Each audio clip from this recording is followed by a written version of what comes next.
Understanding, on the tipping point, a guide to English idioms. Hello, everyone, welcome back to our channel. Today, we're diving into an exciting English phrase that you might have heard, on the tipping point.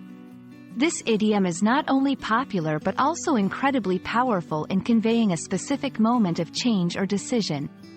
Let's explore what it means, how to use it, and see some examples in action. Stick around to become more fluent and confident in your English usage.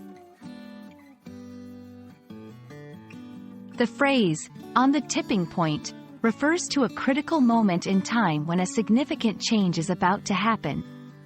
It's like standing at the edge of a cliff where the slightest push can lead to a big change.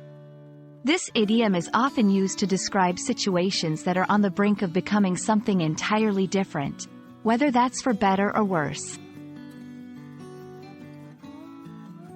Interestingly, the concept of a tipping point comes from physics, where it describes the moment an object reaches a balance point before tipping over.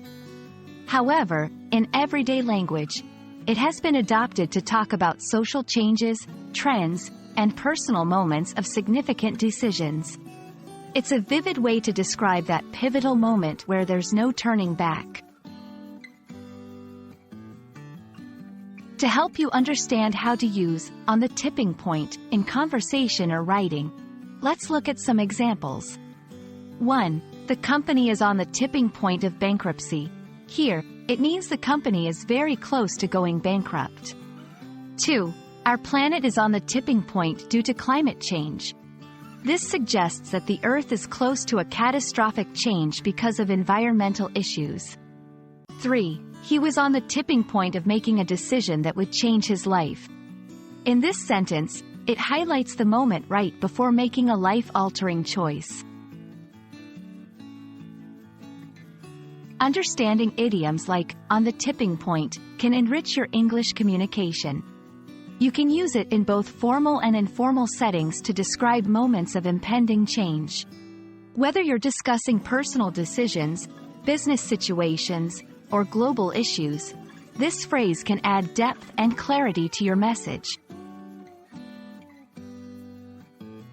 We hope this video has shed some light on the phrase, on the tipping point, and how you can use it to express moments of critical change. Remember, learning idioms is a great way to sound more like a native speaker and to enrich your English vocabulary. Thank you for watching, and see you in our next lesson where we'll explore more fascinating aspects of the English language.